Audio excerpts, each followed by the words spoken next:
से सोच the news of Dallas से आपके साथ ये इवनिंग मना क्या रहे हैं उस पर डिस्कशन करेंगे इस इवनिंग में। हमारे साथ हमारे प्यारे और डैलस के चहीते और पॉलिटिकली इनकरेक्ट के करता धरता होस्ट और आजकल कन्वर्सेशन विद परवेज मलिक, हमारे साथ परवेज मलिक साहब मौजूद हैं। गुड इवनिंग सर, अस्सलाम वालेकुम। जी वालेकुम सर, वालेकुम सलाम, गुड इवनिंग। तो एक दिन रह गया है और न्यूज़ पढ़ रहा था CNN में, तो कह रहे थे कि जज rejects GOP effort to invalidate nearly 127,000 votes. और ये जो है हुआ है ह्यूस्टन में, जहाँ पे डेमोक्रेट्स का पलड़ा जरा भारी है। तो रिपब्लिकन्स ने थोड़ा सा रौला डाला और जज से बोला कि भाई ये जो ड्राइव थ्रू तुम कर रहे हो वोट्स बिकॉज ऑफ पेंडेमिक, हमें मंजूर नहीं, और जज ने उसको रिजेक्ट कर दिया। आपका इसमें क्या इनपुट है? मेरे ख्याल से इसमें दो चीजें हैं। एक तो ये है कि ये जो ड्राइव थ्रू तो हर जिंदगी के साथ लाजिम मलजूम हो गई। ड्राइव थ्रू कोई नवेली चीज तो नहीं है ना। मतलब ये कि आदमी हर चीज ड्राइव थ्रू से करता है आजकल। खाना भी लेता है वो, बहुत सारी चीजें दूसरी भी करता है वो ड्राइव थ्रू से। तो ये ड्राइव थ्रू में जो थे वो वोट्स जो पूरे डब्बों में थे वो बेसिकली उन्होंने डिलीवर किए, बजाय अंदर आने की उन्होंने वहां से डिलीवर किया जो उसका दूसरा दरवाजा था। वो तकरीबन 1,27,000 वोट था। अब बात यह है कि इनके जो मार्जिन रहे हैं हार जीत के, वो कोई 1,13,000 कहीं फ्लोरिडा में थे जीत के, इसी तरह कोई लाख कहीं और थे। तो मतलब ये लाख और 1.25 लाख वोट जो है ये बड़ा मेजर डिफरेंस पैदा कर सकता था, इसलिए लोगों ने हंगामा किया। और ये जज ने भी कहा कि यार जाने दो, नॉट अ बिग डील, इससे कोई फर्क नहीं पड़ता। फ्लोरिडा के बारे में क्या ख्याल है आपको? यार फ्लोरिडा जो है वो Raja, it's a toss up swing state है बेसिकली, ठीक है। फ्लोरिडा वालों का ये, चूंकि वहाँ सीनियर सिटीजन की आबादी बहुत ज्यादा है, वो फ्लोरिडा में पोर्टोरिकन जब पोर्टोरिको में जब तूफान आया तो बहुत सारे लोग मूव करके पोर्टोरिको से ये इधर चले गए फ्लोरिडा। फिर फ्लोरिडा में एक बहुत बड़ी आबादी क्यूबन्स की है, तो लटीनों की बहुत बड़ी पॉपुलेशन है वहां पे। और ये जो बाइडेन और जो डोनाल्ड ट्रंप के जो स्टेट्स हैं, तो जो हमारे जो फ्लोरिडा में जो साउथ का एरिया है, जो नीचे के स्टेट्स हैं, वो सीनियर सिटीजन से भरे हुए स्टेट्स, तो वो ज्यादातर मूव करके गए वो न्यूयॉर्क से, ईस्ट कोस्ट से, वो ठंडे इलाकों से गर्म इलाके में गए हैं। तो वो बेसिकली डेमोक्रेट्स ही हैं जमाने से, दे आर डेमोक्रेट्स। फिर ये जो नॉर्थ का इनका जो एरिया है जो रूरल है, तो जो लास्ट भी जीत हुई थी वो भी उन रूरल एरियाज के जो व्हाइट्स हैं उन्होंने वोट दिए थे, जो उन छोटे छोटे गांव में देहातों में रहते हैं।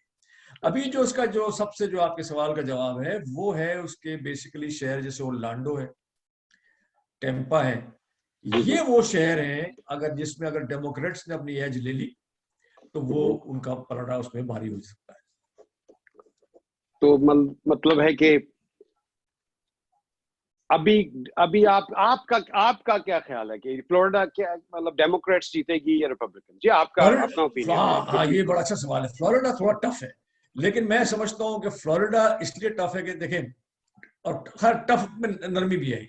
पॉल डिसेंटिस जो गवर्नर है फ्लोरिडा के, अगर आपको याद हो तो डोनाल्ड ट्रंप के बहुत अच्छे साथी थे। उन्होंने उनके साथ मास्क जो उतारने की मुहिम में सबसे आगे थे। उन्होंने लॉकडाउन वहां नहीं किया था, बहुत सारी चीजें थी, लेकिन फ्लोरिडा में बहुत लोग कोविड में अपनी जिंदगी से हाथ धो बैठे। और हमारी सीनियर पॉपुलेशन जो सबसे ज्यादा अंडरलाइन मर्जों की वजह, अपने बीमारियों की वजह से उनको ज्यादा लगती है कोविड। तो इसमें जो अभी जो सिचुएशन है, इसमें अभी भी Donald Trump is ahead of Joe Biden in Florida. मैं फ्लोरिडा को समझता हूँ कि इसके ऊपर डिस्कशन आपसे आखिर में आके करूंगा कि फ्लोरिडा अभी भी ये रस्साकसी का शिकार है और इसमें अभी भी डोनाल्ड ट्रंप की पोजीशन मुस्तहकम है। अच्छा, अब आपने पहले फरमाया कि पोर्टो रिको से जो लोग मूव होके गए फ्लोरिडा में, उनका काफी इम्पैक्ट भी है फ्लोरिडा में, जो कि लातिनो कम्युनिटी है। लातिनो कम्युनिटी, यस। जी। मगर ये लातिनो कम्युनिटी खासतौर पे पोर्टो रिकन या क्यूबन जो इतने एक्टिव नहीं थे आज से 20-25 साल पहले, तो क्या ये कहा जा सके कि इनकी जो फर्स्ट जनरेशन यहाँ पे है तो वो ज्यादा एक्टिव है पॉलिटिक्स में, या फिर इनको अवेयरनेस ज्यादा, समझ ज्यादा आ गई है? क्या इसमें सोशल मीडिया का कोई हाथ है? मतलब व्हाट डू यू थिंक? अच्छा देखिए, ये जो क्यूबन माइग्रेंट्स हैं, पोर्टोरिको तो एक ऐसा है बेचारा जो अमेरिका का हिस्सा भी है और अमेरिका का नहीं भी हिस्सा है। नहीं भी। नहीं भी मतलब ये बड़े कमाल की बात है कि बेचारा है भी और बेचारा हाँ नहीं भी है, हाँ और उसको बहुत सारी मराद दी नहीं जाती उसके साथ। हाँ, देखिए ना, पोर्टोरिको की तो हालत ये है कि वहां तो बिजली पानी का भी फुकदान है आज भी, बीमारी भी है, सब कुछ। जो क्यूबन इमिग्रेंट्स हैं, ये आपके और मेरे जमाने में आए हैं। ये लोग आए जी हैं 90s में। अगर आपको याद हो तो इनकी जो कश्तियां आना शुरू हुई थी, अर्ली जी 90s में आना शुरू हुई थी, जो क्यूबा से इन्होंने कश्तियों में, राफ्ट में आना शुरू किया था। जी जी तो क्यूबा से जो आया है, वो जो लतीनो या क्यूबन अमेरिकन जिसको हम कहते हैं, वो बड़ा हंकर डाउन हो गया है, वो उसकी पॉपुलेशन बड़ी स्ट्रांग हो गई है, और उसके पास जो ये जो जो ये जो सियासत का कॉन्सेप्ट है उसके पास ज्यादा स्ट्रांग है, क्योंकि वो जिस माशरे से आ रहा था उसमें वहां पे वन मैन रूल, फिडेल ठीक है कास्ट्रो का, जी कोई हाँ जी हाँ डेमोक्रेसी जैसी होती थी नहीं। तो राइट यहाँ पे उन्होंने उसको बड़ा गले लगाया उस चीज को, उन्होंने कहा कि यार इसमें हमें एक्टिव होना चाहिए, और उसमें एक्टिव हुए तो उनकी पॉपुलेशन का जो वोटिंग बेस है बड़ा स्ट्रांग है, और वो स्विंग करता है। पोर्टो ठीक है रिकन तो अभी नहीं आबादी है। तो हम्म, अगर ये, इसमें इनको सबसे बड़ा प्रॉब्लम अभी हेल्थ केयर का है, और हेल्थ केयर अभी चूंकि अगर ओबामा केयर को इन्होंने, अब आप देखिए ये भी खबर है आपके लिए, 60 दफा डोनाल्ड ट्रंप की एडमिनिस्ट्रेशन ने उसको खत्म करने की कोशिश की। तो ये जो क्यूबन अमेरिकन है, इनके पास, और बाकी अगर आप नोट करें तो पूरे अमेरिका में इस वक्त जितनी माइनॉरिटीज हैं, पाकिस्तानी ले लें आप उनको, जी आज से 20 साल पहले आप किसी पाकिस्तानी को पूछते कल इलेक्शन है तो कहता मैं की करा, सही कह रहे राइट। ये क्यों आया है? इसलिए कि अब उनको एहसास हुआ है कि ये हमारा घर है, हमें यही रहना है। तो जब आदमी अपने घर को अपना घर बना लेता है, अपने मुल्क को अपना घर बना लेता है, तो फिर उस पर कॉन्शियस आता है। कॉन्शियस आता है तो वो कहता है कि यार अब ये जितने मामला थे मेरे, अच्छा अब ये मैं नहीं, मेरे बच्चों को अफेक्ट करेंगे, मेरे ग्रैंड बच्चों को अफेक्ट करेंगे, मेरी जिंदगी जी को अफेक्ट करेंगे। Therefore they are more convinced at this time कि हमें इलेक्शन में हिस्सा लेना हिस्सा चाहिए, या लेना कम से कम इसके बारे में जानना मैं चाहिए। लेकिन काफी अपनी इसमें हाँ एक और भी चीज मैं ऐड कर दूं कि जी जी ये 22 साल से मेरी खिदमत है, इनको सिखाते सिखाते सिखाते कि सियासत में बुराई नहीं है, इसको जानना जरूरी है। मैं उसी बात पे आ रहा था कि हमारी देसी जो कम्युनिटी खास जी तौर जी। पे, मैं 31 साल से डैलस फोर्ट वर्थ में हूँ, हाँ, तो शुरू में शुरू की दिहाई जो थी वो माइल्ड ही थी। जब इलेक्शन आ रहे हैं, हाँ भाई कौन जीत गया कौन हार गया, चलो अच्छा हमें बिल्कुल क्या, बिल्कुल। हमें तो डॉलर हमें, बनाना है, हमने 99 सेंट प्लस टैक्स करना है, उसका राइट, टोटल 107 है, हैव अ नाइस डे कर दो। हैव अ अभी नाइस जो डे। है अवेयरनेस इतनी आ रही है कि हर हाँ बंदा जो है, we are discussing about American politics, हाँ, कौन किसके हक में बेहतर है, वो बातें हो रही हैं। और हमारी जो कम्युनिटी है, हिंदू मुस्लिम राइट क्रिश्चियन, जो हमारी देसी कम्युनिटी है, वो they are very active in it. Right और शायद उसकी यही वजह है कि उसमें लोगों को अवेयरनेस है, उनको अपने इंटरेस्ट का सिक्योर करने का ज्यादा फिक्र है उनको। पहले जो था, आज से 30 साल पहले लोग आते थे, कहते भाई मैंने तो ये डॉलर बनाने और मैं निकल जाऊंगा वापस। बिल्कुल तो बिल्कुल 30 साल वाले जो है अब माशाल्लाह पोतों वाले हो गए हैं 30 साल बिल्कुल पहले जो आए थे। बिल्कुल बिल्कुल बिल्कुल। तो देखिए, शायद या, बिल्कुल बोले कंटिन्यू। मैंने देखो कहा देखिए, शायद यही वजह है हाँ कि देखिए, हमारे माशरा बनाने के लिए जब माशरा बनता है तो देखिए उससे बच्चे ही पैदा होते हैं, उसमें लोग दुनिया भी छोड़ के जाते हैं, कब्रिस्तान भी जी जी आबाद होते हैं। जी जी इसी तरह जो आबादी बढ़ती है उसमें नस्लें बढ़ती हैं, तो बच्चे के बच्चे और इस तरह ऐड होते हैं। तो अब पाकिस्तानी और बाकी जो लोग हैं, जिसमें इंडियंस हैं और हमारे ईस्ट पाकिस्तान जो मतलब बांग्लादेश के लोग हैं, ये अब इनकी रूट्स जमीन में स्ट्रांग होती चली जा रही है। जी अब इनके पास एक रीजन है, अब इनका दरख्त बड़ा हो गया है, जी जी ये तनावर हो गया है, इसमें अब फल फूल, मतलब ये कि और बहुत सारी चीजें बढ़ रही है इसके अंदर। जी तो जी अब जो उसकी डायनेमिक्स है चेंज हो गई। अब वो बिल्कुल ये सही। कहता है कि अगर मुझे आज टेक्स्ट में या किसी भी चीज में अगर प्रॉब्लम होती है, मेरे वोटिंग राइट्स में प्रॉब्लम होती है, जुडिशरी में प्रॉब्लम होती है, तो ये मेरे और मेरे आलो अयाल सबको प्रॉब्लम होने वाली है, इसलिए वो इन्वॉल्व हो गया इसके बहुत बड़ी अच्छी बात की। मैं आपको एक छोटा सा, एक मजेदार सा किस्सा सुनाता हूँ, साहब का अंदर। नाम नहीं लूंगा। तो आज से कोई 15 साल पहले वो साहब जो थे, उन्होंने टेक्सास गवर्नर को एक बड़ा सा hefty सा चेक लिखा उसकी जी जी सपोर्ट के लिए। जी जी, तो मैं उनके उन बंदे को अच्छी तरह जानना जी। अच्छा, जो उनके उनके माशाल्लाह काफी सारे कन्वीनियंस स्टोर हैं।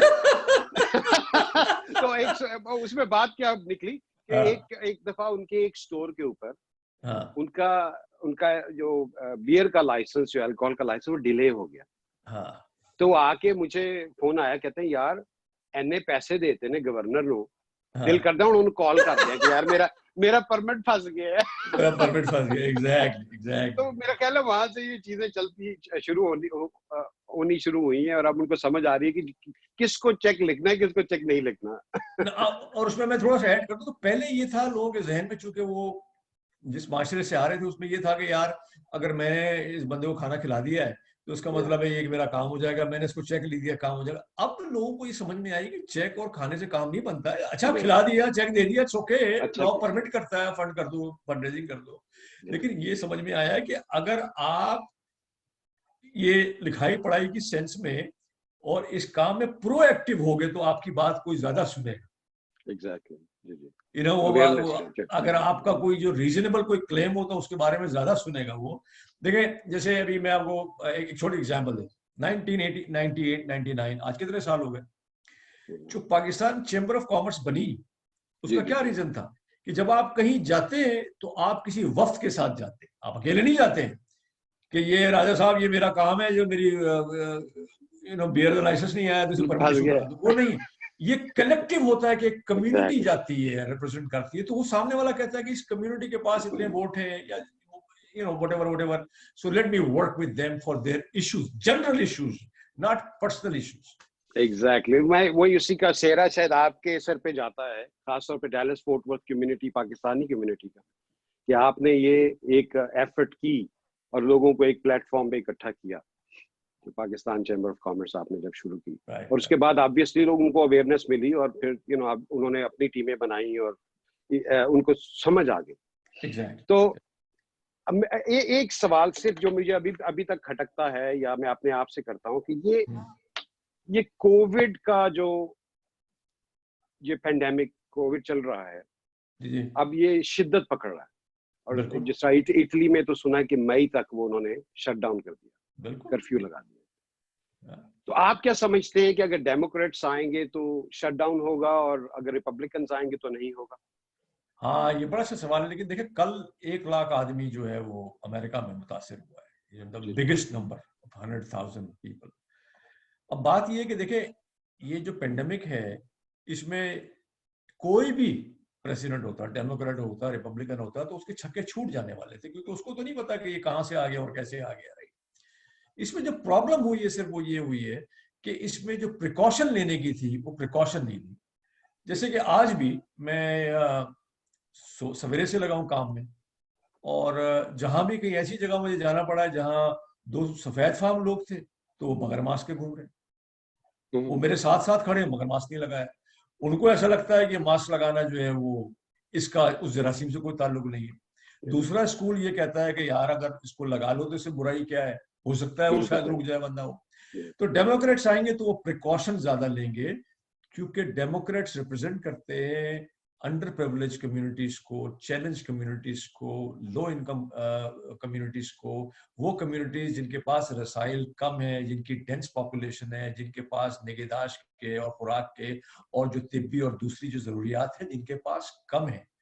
तो therefore they will do more protection, protection की तरफ तवज्जो ज्यादा होगी, चाहे वो मास्क हो, वैक्सीन हो, सब्सिडाइज वैक्सीन हो, सो ऑन सो फॉर। तो मेरे ख्याल से वो ये करेंगे। डोनाल्ड ट्रंप साहब अगर वापस आए तो जी।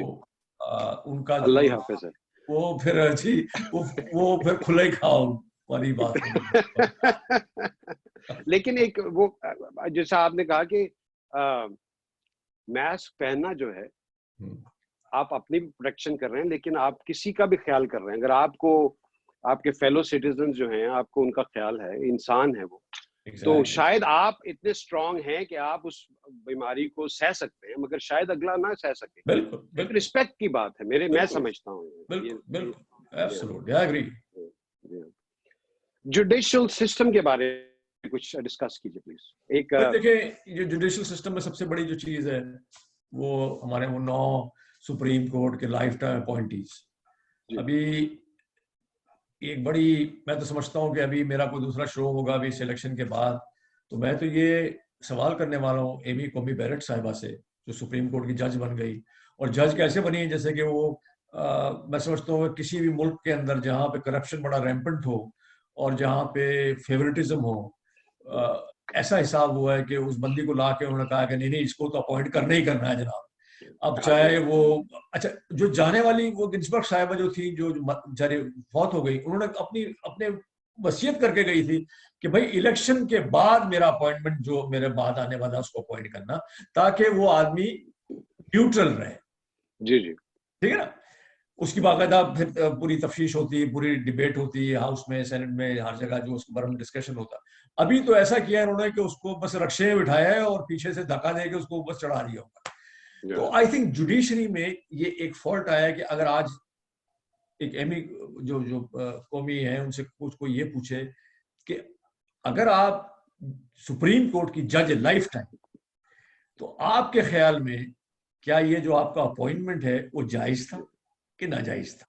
मतलब मैं तो आपसे सवाल कर रहा हूं। और अगर जो जज मेरे लिए फैसले करने वाला है उसने अपना फैसला जो है जानते बूझते अपने आप को अपॉइंट करवाया है, इसका मतलब ये है कि फिर वो हर इंसान के लिए जो अमेरिका में रहता है या उसका बाशिंदा है उसके लिए वो सही कॉन्शियस से एक कॉन्शियस फैसला, एक बैलेंस फैसला कैसे कर सकता है जब वो अपने अपॉइंटमेंट में अपना फैसला जो है उसके बारे में वो कह सकती थी कि देखो आपने मुझे अपॉइंटमेंट करनी है, आपने मुझे इज्जत दी है, आप वेट कर ले इलेक्शन के बाद और मेरी डिबेट इलेक्शन के बाद करा। I think that would have been more phenomenal. फिर हम ये कहते हैं कि वाकई ये जस्टिस वाला इंसान है, जुडिशरी वाला इंसान है, ये सबके साथ इंसाफ जो है बराबर करेगा। सही कह रहे हैं।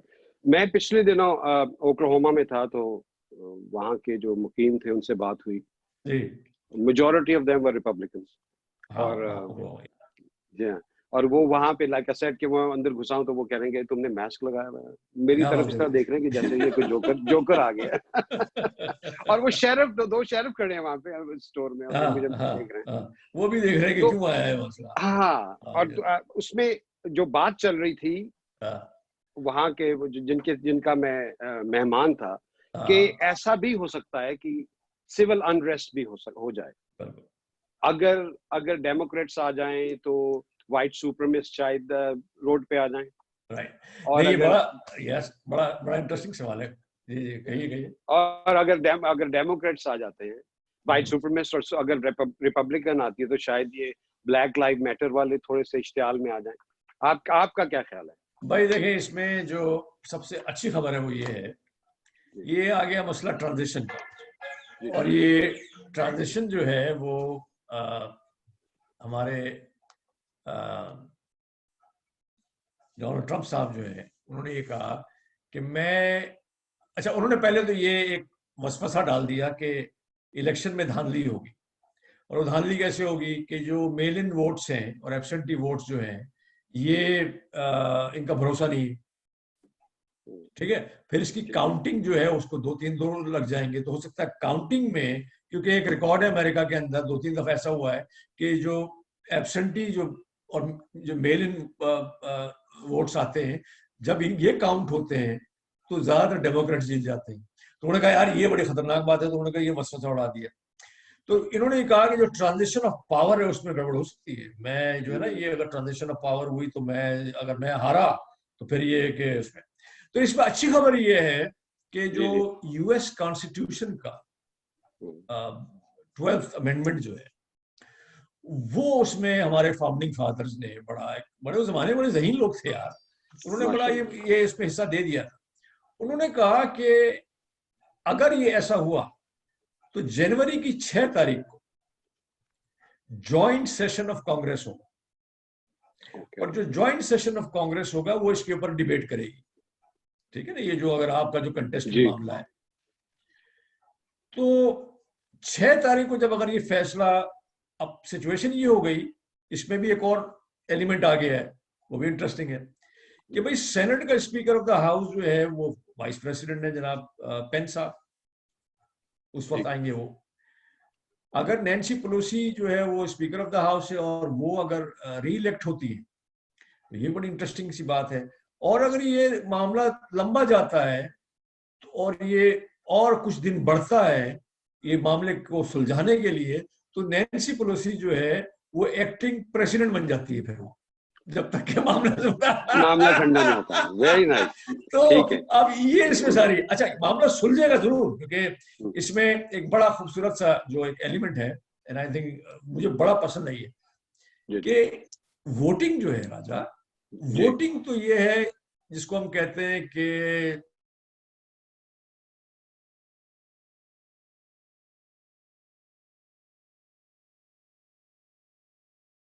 कि बने बादशाह बने या प्रेसिडेंट बने, राइट। तो ये तो हमारा हक राय दही है, हम इसको इस्तेमाल कर रहे हैं। तो इसको आप कोई चैलेंज नहीं कर सकता है। जैसे आप डोनाल्ड ट्रंप लोग कहेंगे जनाब इसमें गड़बड़ हो गई, तो आप गड़बड़ किस चीज की हो गई?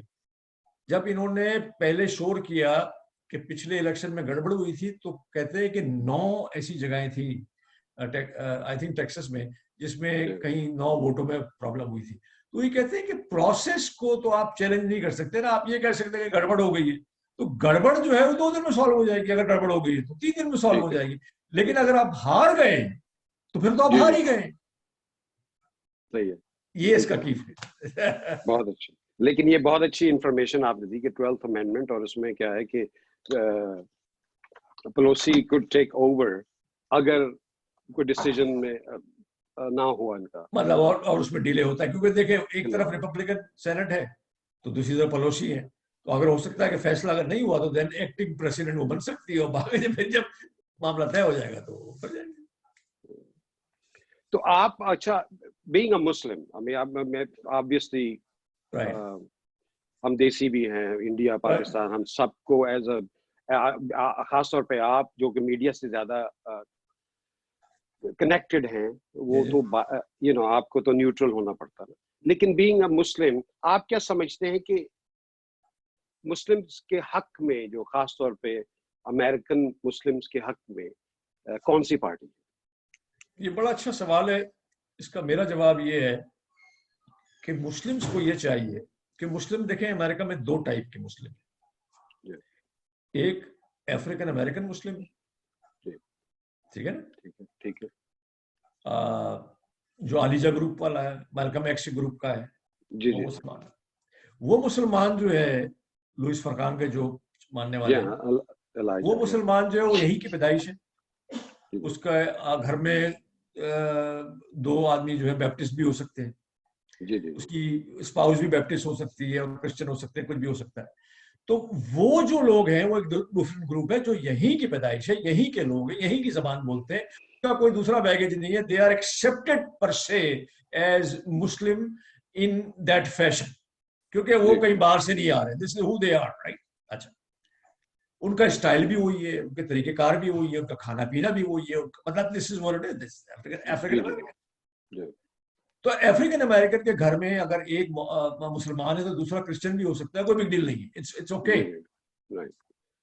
जो ये माइग्रेंट्स हैं, जैसे पाकिस्तान से है फॉर एग्जाम्पल, हम अब तो पाकिस्तान की बात कर सकते हैं, किसी को और तो बीच में नहीं ला सकते, लेकिन जो पाकिस्तानी मुसलमान है और इन जनरल जो पाकिस्तानी का रहने वाला बाशिंदा है, और किसी और मुल्क का मैं इसलिए नहीं दे सकता कि मैं उनके बारे में नहीं कह सकता, लेकिन पाकिस्तान के बारे में हमारा हक बनता है, हम कह सकते हैं हमारे लोगों के लिए। बिल्कुल सही है। उसमें जो राजा जरूरी है वो ये है कि हमें किसी पार्टी को ज्वाइन करने की जरूरत नहीं है।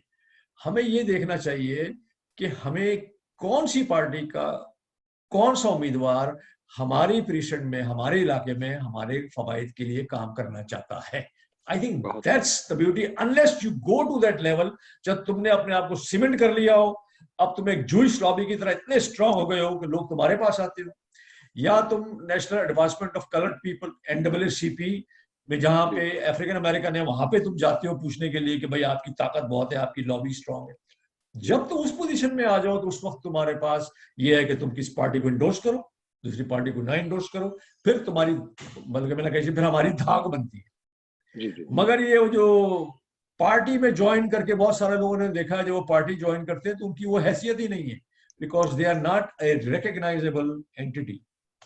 ठीक है, तो अपने एरिया में जो उनके साथ कोऑपरेट कर रहा है, किसी भी पार्टी का हो, तो उनको सपोर्ट करना पड़ेगा। जो आपको सपोर्ट कर रहा है, आपके एजेंडे को सपोर्ट कर रहा है, आपकी कम्युनिटी को सपोर्ट कर रहा है, या आपके जो इश्यूज है उनको सॉल्व कर रहा है, जो टैकल कर रहा है, वो चाहिए ना आपको। तो आपको वो थोड़ी चाहिए कि पार्टी को आपने जिता दिया उसके बाद दूसरी अपने कल्ला बैठे हो घर से। फाइनल सवाल फिर प्रोग्राम, क्योंकि आपने भी शुरू करना है अपना। फाइनल सवाल ये है कि बाइडेन और या ट्रम्प? मेरे हिसाब से अगर बाइडेन एक भी हमारी जो ये साउथ की स्टेट्स और ये जो हमारी रोशनी वाली जो स्टेट है, धूप वाली स्टेट जो है, इनमें से अगर एक स्टेट जिसमें एरिजोना, टेक्सास, साउथ कैरोलिना जी, नॉर्थ कैरोलिना, इसमें साउथ कैरोलिना में ज्यादा चांसेस हैं, एरिजोना में चांसेस हैं, अगर इनमें से एक भी स्टेट उठा ली और पेंसिल्वेनिया को नहीं उठाया, बेशक वह 3 दिन के बाद उसका रिजल्ट आए, जहाँ सुना यही है फ्राइडे को आया। तो 3 दिन के बाद रिजल्ट आए, और ये डोनाल्ड ट्रंप अपनी तमाम वो स्टेट जो उन्होंने पहले ली थी वो अपनी मेंटेन रखते हैं, उनके पास 2-3 और भी आ जाती है, लेकिन अगर ये 3 बड़ी बड़ी स्टेट्स में से अगर एक भी स्टेट उठा लेते हैं जो बाइडेन, तो ही इज वे बियॉन्ड 270। तो अगर आप मुझसे कहें, और एक मेरा अपना ओपिनियन है, अगर कल रात को जब 2 बजे इसका रिजल्ट आएगा, मतलब बुध की सुबह, तो आप मुझे बुरा भला ना कहें, मैं समझता हूं कि इस वक्त जो बाइडेन ने तकरीबन 8-8.5 पॉइंट का कम से कम एवरेज लीड रखी है पिछले 2 महीने से, मेंटेन है। तकरीबन सारे स्टेट्स में हर 2-4 पॉइंट से बढ़तरी है इनके पास। मेरा अपना जो मुशाहिदा है, जो मैं समझता हूं, उसके हिसाब से टेक्सास शायद इनको नहीं मिलेगा। टेक्सास में ये सुना गया है कि लतीनो वोटर्स की इतनी टर्नआउट नहीं हुई है, और टेक्सास जो है वो डेमोक्रेट्स के पास आने के चांसेस उसके नहीं है, it's going to be tough. तो टेक्सास के 38 जो थे इलेक्टोरल वोट्स हमारे चले गए, लेकिन एरिजोना के चांसेस जो हैं वो अच्छे हैं। अगर ये फ्लोरिडा, एरिजोना, इसमें अगर मामला बन जाता है और फ्लोरिडा के भी चांसेस हैं, तो फिर जो बाइडेन के चांसेस बढ़ जाते हैं। मेरे हिसाब से जो फेवरेट है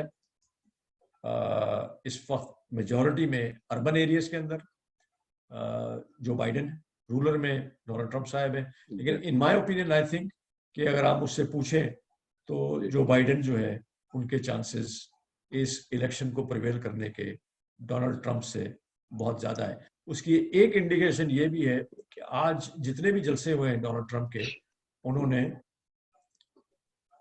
जो बातें की है वो फाउची को फायर करने की बातें की, उन्होंने ऐसी ऐसी बातें की है जिसका इलेक्शन से कोई ताल्लुक नहीं। तो ऐसा लगता है जैसे उन्होंने अपने दिमाग में कंसीड कर लिया इस आइडिया को कि मैं ये इलेक्शन हार रहा हूं।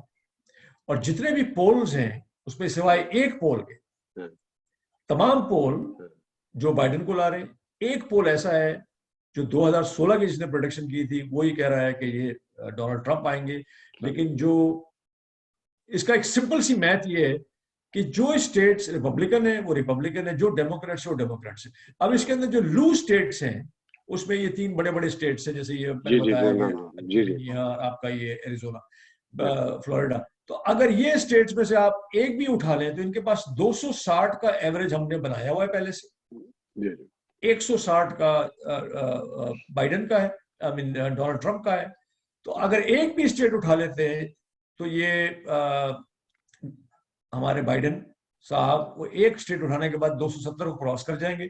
270 हमारा मैजिक नंबर है, जो 270 पे पहुंच गया वो यूनाइटेड स्टेट्स का प्रेसिडेंट हो गया। मेरा अपना ख्याल है कि Joe Biden has the better opportunity right now. और मेरे ओपिनियन में, मैं मैजिशियन नहीं हूं, मैं ज्योति नहीं हूं और मेरे पास क्रिस्टल बॉल नहीं है, मगर मेरा तजिया ये कहता है कि Joe Biden will win this election 2020। Fauci साहब की जॉब बच जाएगी और फाउची साहब जो वापस इलेक्ट हो जाएंगे फाउची साहब वापस इलेक्ट हो जाएंगे। I think that's what's going to happen. तो कोरोना भी उस वक्त तक खत्म हो जाएगा। कोरोना देखें, कोरोना तो आने जाने वाली चीज है, उसके बाद कुछ और भी आएगा। ये तो इस दुनिया में कुछ ना कुछ मामले चलते ही रहेंगे। लेकिन आई थिंक ये अच्छा, दूसरा जो एक स्टेट है मेरे जहन में आता है वो है Georgia. Georgia is very important. और जॉर्जिया जो है बड़े 1.25 लाख वोट से ये डोनाल्ड ट्रंप ने 2016 में जीता था इसको। और इसमें इस दफा जो वोटर्स हैं वो जो बड़ी सिटीज हैं उनमें वो आ गए। उसमें जीत रहे हैं जो बाइडेन। छोटे इलाकों में वही इशू है। एंड आई थिंक इसमें जॉर्जिया में भी ये लगता है कि Georgia probably will go to Joe Biden, Democrats को जाता है। तो मेरे इस तज्जिए में मैं समझता हूँ कि I think Joe Biden is a good opportunity. Wonderful, बहुत बहुत शुक्रिया परवेज मलिक साहब। आई नो कि आपका अपना प्रोग्राम भी स्टार्ट होने वाला है। अच्छा, तो मेरा प्रोग्राम 8 बजे शुरू हो रहा है, तो जो भी शायकीन देखना चाहते हो मैं इंशाल्लाह जरूर आपको ट्यून इन करूंगा। आपका एड्रेस बता दीजिए। आप अपने 12:20 AM आप जा सकते हैं उसके ऊपर radiohotpepper.com जी। नहीं नहीं सॉरी, किस पे जा सकते हैं? Facebook page radio hot paper. Facebook page radiohotpepper.com। Radio hot paper, ठीक है। बहुत बहुत शुक्रिया और बड़ा मजा आया और बड़ी इंफॉर्मेशन मिली। आई होप कि हमारे जो व्यूअर्स हैं उनको भी कुछ इस्तेफादा होगा आपकी बातों से। मुझे तो डेफिनेटली हुआ। मुझे बहुत समझ आई कि आपने जब बताया कि पेलोसी साहबा भी बन सकती है president. 12th amendment, I did not know about it and thank you for sharing that. बहुत बहुत शुक्रिया। बी वाइज, अगर आपने वोट देना है तो प्लीज सोच समझ के दीजिएगा। जैसे परवेज मलिक साहब ने कहा कि खास तौर पे हम देसी जो है इट ऑल डिपेंड्स कि आपके प्रीसिंक्ट में आपको क्या कितना फायदा कौन दे रहा है। जरूरी नहीं है कि आपको डेमोक्रेट्स को दें या रिपब्लिकन को वोट दें, आप किसी इंडिपेंडेंट को भी दे सकते हैं एज लॉन्ग एज कि वो आपके फायदे में है। तो परवेज मलिक साहब बहुत बहुत शुक्रिया और इंशाल्लाह आपसे मुलाकात रहेगी। बहुत बहुत शुक्रिया, बहुत thank you so much and thank you so much for सोच for this wonderful interview of mine, and thank you Raja Mustafiz, thank you for you being such a wonderful host. बहुत शुक्रिया, बड़ी नवाजी। बहुत शुक्रिया, थैंक यू सर। अस्सलाम वालेकुम।